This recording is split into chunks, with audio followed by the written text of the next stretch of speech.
Well, William Lawrence is a former U.S. diplomat and a professor of political science and international affairs at American University. He joins me now from Washington.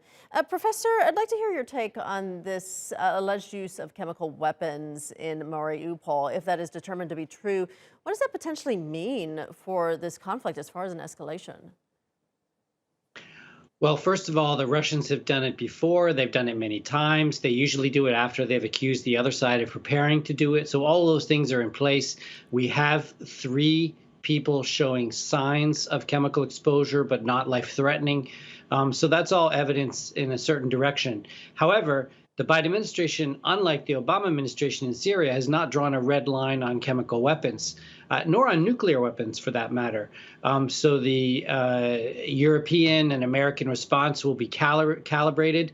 Both Biden and his national security advisor, Jake Sullivan, have said on repeated occasions the U.S. will calibrate to the size of the attack, whatever's going on. So if it's a one-off, there might be a certain, a limited amount of response. But if we're talking about extensive use of chemical weapons or the use of nuclear weapons, I would expect a very robust Western response. What do you think about Russia's changing focus in Ukraine, focusing more on the eastern part of the country now that it's realized that it can't take the capital, Kyiv? It's a good sign for three-quarters of Ukrainians who live outside of that area. And it means that we could be one large step closer to an end of this conflict, whether it ends in a week, a month, a year, or 10 years. If Russia is focusing on that, an expansion of the region that it was controlling in Donetsk and Luhansk, and expands it out to maybe the entirety of those two provinces, maybe that land bridge through Mariupol down towards Crimea, that would give Putin a way to declare victory and go home, since from the beginning he said he was doing things like protecting Russian-speaking populations, which are in greater number in those regions. But for those areas, it's a colossal outcome, and we're seeing killing of civilians on the scale of World War II.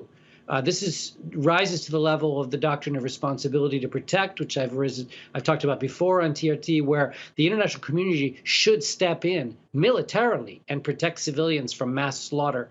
Whether they'll do it remains to be seen. But again, this is good for some Ukrainians and absolutely calamitous for others. Yeah, it certainly is. I'm wondering if this has backfired on Russia, because, of course, we heard from Russia quite a bit before its invasion about its concerns about NATO expansion.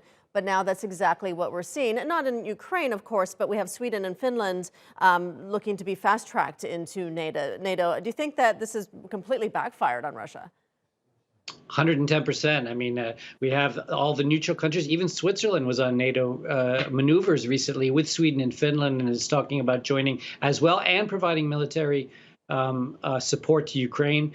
So pretty much, every country that could have either remain neutral or remain close to Russia is questioning its stance, except for Belarus.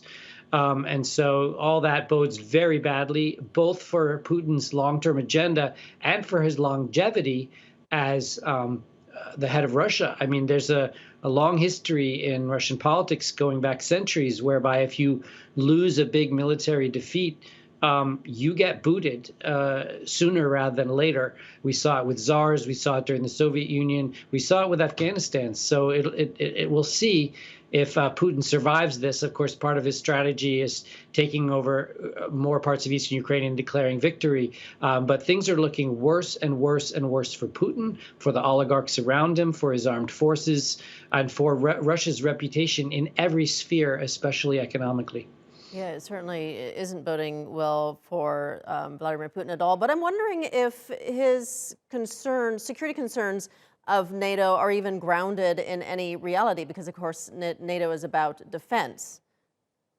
Sure, they were always grounded in reality, and that's why Ukraine gave up nuclear weapons to not be a nuclear weapons armed state facing Russia. That's why there was the deal whereby Ukraine would be on a slow track if it ever would join NATO. That's why Putin was interested to the point of obsession with NATO expansion in places like Libya, where I tracked and conversed with Russian diplomats at the highest levels for a long time about who killed Gaddafi. All those things were matters of great concern to Putin.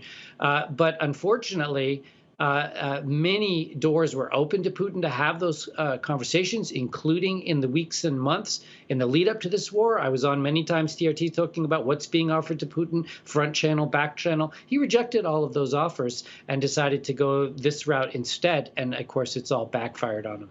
What about the CSTO, the Collective Security Treaty Organization, which is headed by Russia? It's a similar NATO-type alliance, but of course on the Russian side. Is that of any concern to Europe or NATO?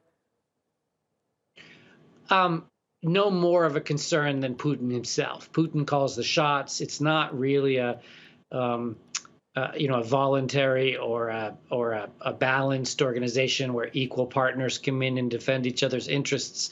It's just a alliance created to serve Russia's interest at the center and to act as a bit of a counterbalance to NATO. But it never was going to go very far. It's never representing free choices of free peoples, either at the citizen government or even at the regime level. So it's not something that has any, power from the inside that poses a threat.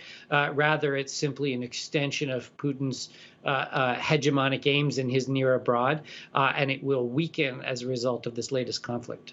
All right, Professor William Lawrence, some great insight and analysis as always. Thanks for joining us. Pleasure.